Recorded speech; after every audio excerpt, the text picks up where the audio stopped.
Let's move on to the Real Housewives of Beverly Hills. Did y'all tune in for last night's episode? Because it was rather juicy. I really am enjoying this season of the show.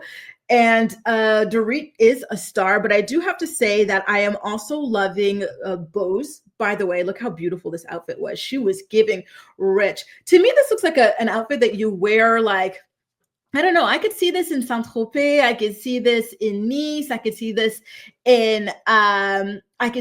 in like Italy as well. So it was perfectly on theme for Kathy Hilton's party. I could see this in Spain. I can see this in what am I thinking of? Zanzibar. I can see this outfit anywhere with beautiful sunlight. Zendila is here. I could see this over there in Joburg as well, you know? So she looks absolutely stunning. But can we talk about Dorit and what she's got going on over there with PK? Because she was telling the girls that PK sent her a 7-page email, which, by the way, I didn't even know that emails had pages, but I digress. And he basically said, within 1 month, aka 30 days, Dorit, you're about to become fully responsible for the mortgage of that house that we cannot afford. Again, why did they buy that house in the first place? I remember doing a video on this when they bought the house years ago. They had like 10 other people on the house as co-signers because they could not qualify for it on their own, which should have been a hint to them that they were living well above their means. They had different people on it. They had businesses attached to it, everything, you guys. Like, they could not afford this home. So for him to turn around and tell this woman within 30 days, you are responsible for everything on your own, that was so cruel. And it shows that at this point, the guy hates her. And again, I do wonder what happened for them to get to this point. Remember the montage that they showed at the beginning of the episode? Like, this really truly looked like a couple in love. Like, you could always feel the love and admiration that they had for each other on the show.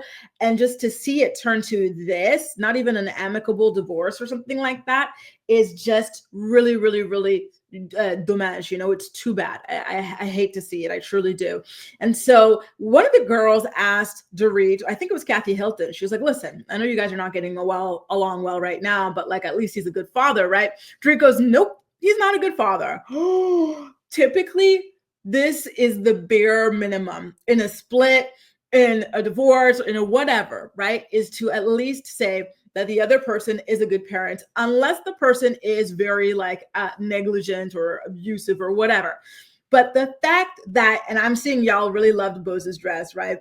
But the fact that Dorit took the gloves off on TV after spending the entire debut episode calling this man an active alcoholic, and she full-blown said that he is not a good father, this is going to get ugly. If she thought it was ugly already, it is going to get hideous. Okay.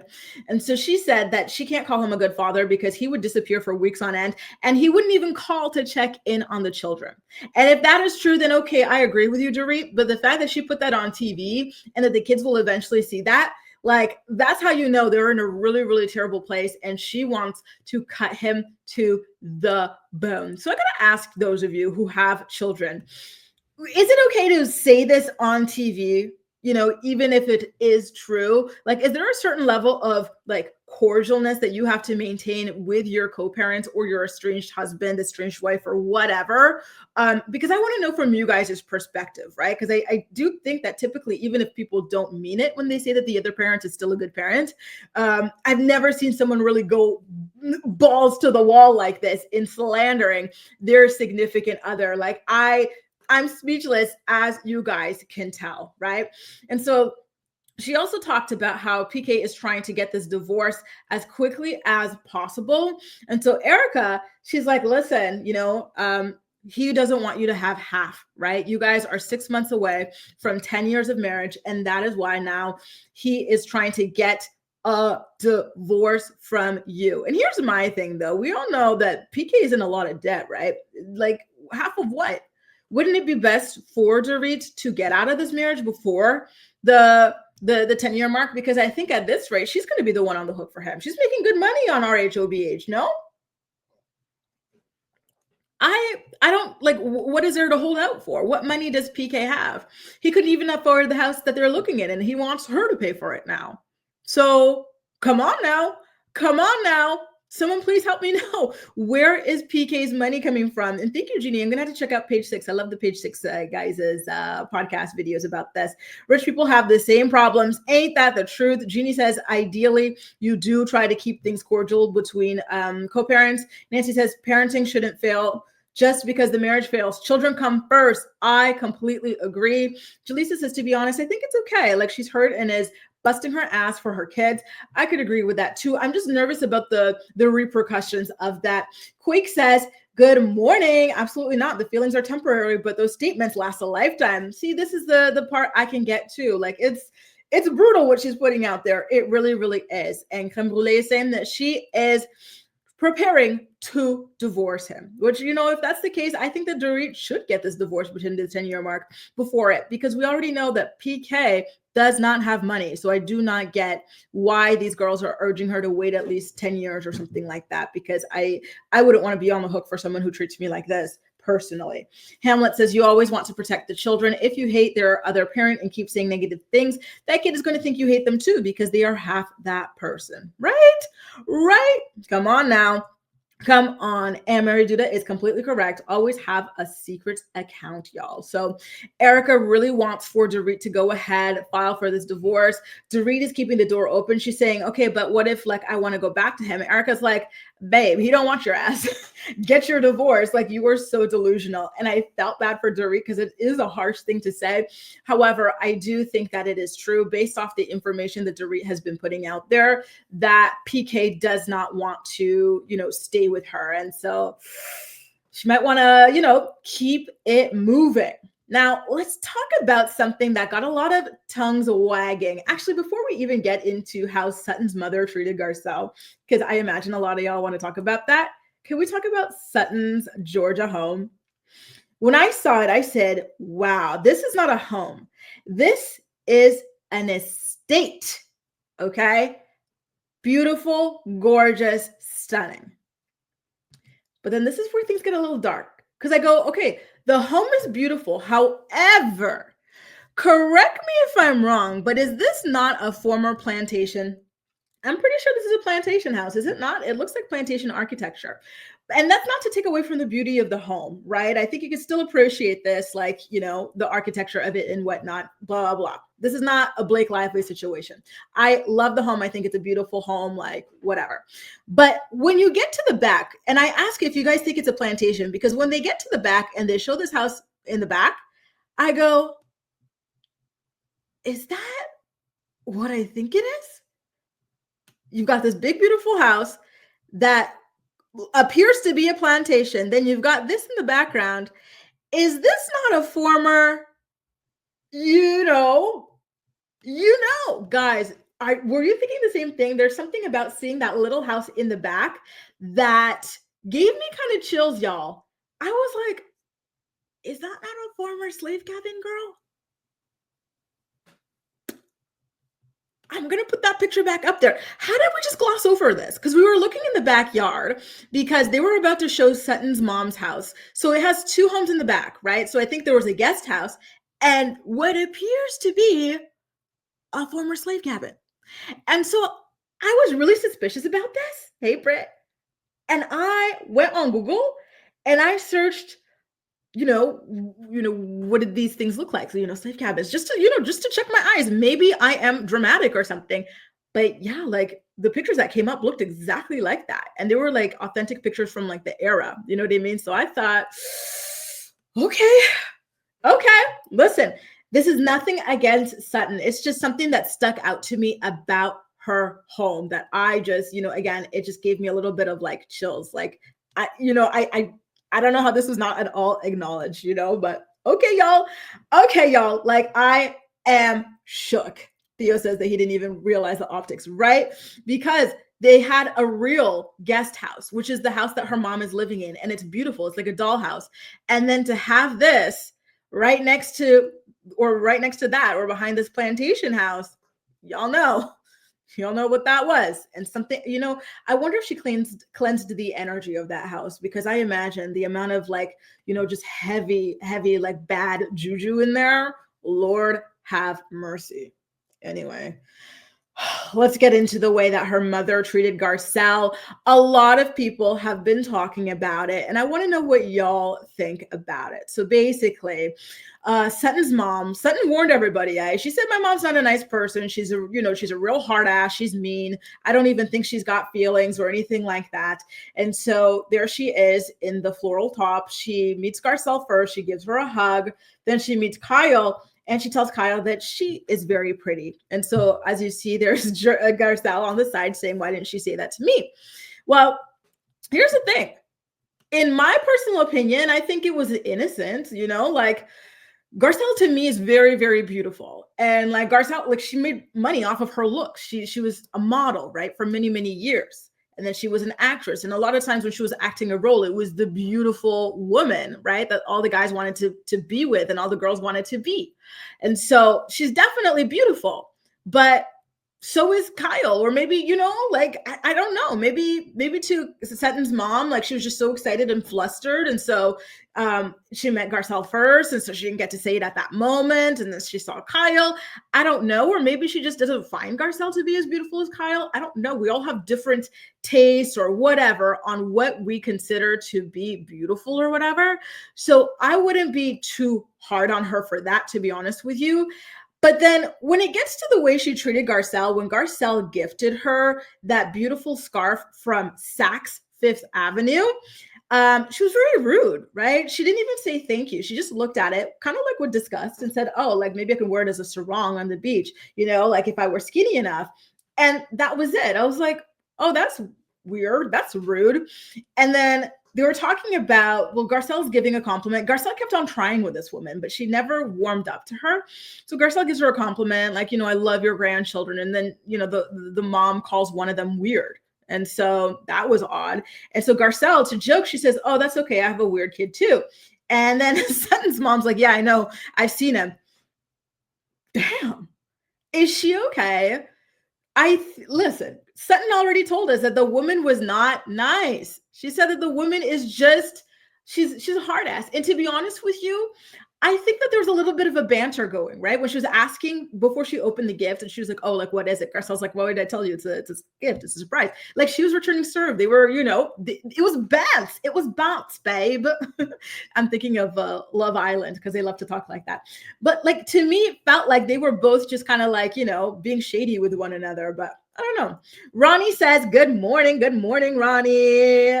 Oh, I see Carmen's here as well. Good morning.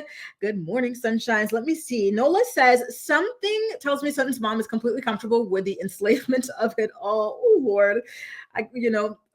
She gives me bad vibes. And I think it's also just based off the way she treats Sutton herself. Do you remember the flashback where Sutton is like crying to her about how proud she is of herself, how hard it was for her to open up her boutique, and she wants her mom's acknowledgement. She tells her mom that, and the mom's like, "Can we move on to something else?" Like, that girl, she's just not nice. She's just not nice, y'all. She really isn't. Ali says her mama's given racist. Mary Duda says, "I feel Sutton's mom loves telling that to all her friends, implying that Sutton is not pretty." Oh, that's the vibe it gives me. Damn. Listen, calling your own kids ugly or whatever is not nice, because it's like, whose fault do you think that is? And that's not to say that I think Sutton is ugly. I think Sutton is just, here, I got a picture of her. I think she's a nice lady. But like, I can't imagine. That really, really sucks. That lady's elderly. Garcelle is taking it too personally, right? Honestly, at the end of the day, it all just comes down to your perspective and whatnot. I think she's just not a nice lady in general. And that's why, we had these sorts of interactions with her. Hey, Ashley. Okay, y'all, let's talk about Boz'S. Because again, let me put up this beautiful picture of that stunning dress. I need one like this right now. Oh my God. She's a vision in orange. By the way, I do want to know, does she have an earring company or something? Because you see those earrings she's wearing, she has them in every color. Earlier in the episode, she wore them in green. We have seen her wear them in blue and I believe white as well. Always the same model. So I get the vibe that it's either her brand or the brand of a friend of hers. Just a quick question about that. Let's talk about her man. before I even bring up the thing that he said that pissed me off, could we talk about the way he dresses? I I gotta be honest with you. I don't see this being a real relationship. And a lot of people are typically like good at calling these sorts of things out, when it comes to like the fake boyfriend of it all. But I think that she and this man are sliding under the radar. First of all, this man, he just, I don't know. I feel like his beard looks like it's shoe polish that he rubbed all over himself. The outfit reminds me of like, I don't know. Like, I can't with this guy. Like, he just screams F boy to me. And he kind of said a lot of things that set off my red flags. So, first of all, right, she is 47 years old. She's got a grown ass daughter going off to university. And for some reason, she's thinking of having a kid for this man that she's only been barely dating for a couple of months. They've never exchanged I love yous or anything like that. So, why would you want to get knocked up for this man? And this man, how old is he? Like 50 or something like that? And he never got married, never had kids. I'm sorry, but if a man makes it to that age, never getting married, never having kids, either A, something is like, no offense, but seriously wrong with him, or B, he doesn't want to, right? I think it's a lot easier for men to get married and to have kids because, no offense, Theo, you were the exception, honey, don't worry. But I think in general, there are more women looking to get married and looking to have kids and who are stable, right? And who are good quality partners than there are men who are good quality partners or seriously looking to get married or looking to have kids. So to me, if he were serious, it would have happened by now, right? I don't. And this shirt pisses me off. The beard pisses me off. Everything about this man pisses me off. Now let's take a look at what he says to her, right? So she's talking to him about potentially getting pregnant.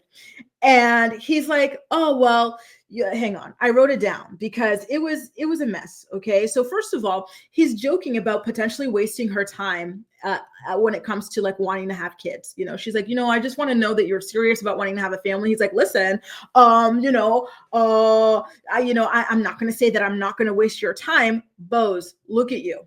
Look at your millions in the bank and tell me why you're settling for this. You're 47 years old. You already have a child. You've done your job. She's grown. And you're trying to start all over and risk a lot of potential complications for a man who's sitting in your face with a woman's blouse halfway unbuttoned, telling you that he's not going to tell you that he's not going to waste your time. AKA, he is telling you that he is going to waste your time. Can we stop? Can we stop? What is that? Right? What is that? The guy is such, I'm sorry, but a loser. He's such an L. Oh my God, a walking, talking red flag, right? I think he's just doing this for some TV time or something. And I just cannot. So who said that he dresses like an old school pimp? I think it was Ali that said that. I'm trying to find the comments, but the comments are coming so quickly, y'all. I can't. Boz is absolutely gorgeous. He looks cheetah-licious with that shirt. I wish I was as graceful as her being that height, right? Kahara, there you are. I don't get it. Honestly, it breaks my brain trying to think what it is that she's doing with this man because she could do a million times better. If I were Boz, I would get with a man who is also widowed like me, or divorced or separated or something, not separated, actually divorced or single, with a grown ass child, or who does not want to have a child. Because starting over at 47 years old with a 50-year-old F-boy is insane. And the idea, because she was like floating the idea of potentially getting a surrogate. You're going to risk another woman's health to have a baby by this. I am offended on behalf of the potential surrogate. That is insane. Truly, truly insane. I need for y'all to drag that man a little bit more. He is not getting the heat that he needs to be getting. He is trash. There was also a moment where he said, oh, I thank God every day for you. And she's so excited, right? And she's like, really? He's like, well, even if it weren't true, I'd say that anyway. So you're sitting here telling me you're potentially wasting my time, and that you don't thank God for me every day. You don't even have to thank God for me every day. But the fact that he says things like that is just so icky. I cannot stand this man. And I do not understand why someone as smart and as successful as Boz'S is not only dating this man, but also considering having a baby with this man in a relationship that is still, relationship that is still blossoming. It's insane to me. It really, really is. I can't. Let me put this picture back up of him walking around with this like tacky ass outfit. Like, come on now. Zendile says, I don't trust Boz'S man. He's giving cheater, and I feel like he's unrealistic of his reproductive expectations of her. He doesn't seem genuine. She needs to cut her losses. I agree. Ladies, do not start over at this point in life for a man like this. Don't do it. Don't do it. Don't do it. Look at this outfit. This is a woman's blouse. And then he's got one of those tacky ass Gucci belts that haven't been in since like 2009. And then the shoe polish beard. Come on now. Come on. He looks a damn mess. Boz'S, you can do so much better. If he wanted to have been married or to have kids at this point in his life, he would have. He is a professional time waster. I'm just seeing this picture of Kyle wrapped up like a little ball. Poor Kyle. Kyle might have girl bossed a little too close to the sun when it came to her separation from Mauricio. In the last season of the show and in the second season of his Netflix show, Buying Beverly Hills, you really see that she had the upper hand over him when it came to the separation. He wanted to work things out, keep his family together, but she was out there bumping and grinding with that country singer, and she was good. She had had enough of his alleged affairs. Well, now the tables have turned. Mo has accepted his single life. He has moved into his apartment. He has purchased all the canned soup he needs, and he's fine. Meanwhile, Kyle is left alone in that big old house with nobody, no husband, no kids. And she's now hunched over like a ball crying about it. And I wanted to know what y'all thought about it. I thought that this scene was so damn sad, you could tell in her eyes and everything that like she still loves him. She still has that twinkle in her eye for him. And I get the vibe that she she regrets their divorce a little bit at this point because, reality is hitting for her. And I'm really, really sad. And Kambule, she has recently been seen with Morgan Wade. So I do think that they're still together or whatever it is that they're up to. Theo, even her dogs ran away from her. Damn, poor Kyle. Hunched over and everything. When I saw her like this, like a little ball, it just made me so damn sad for her.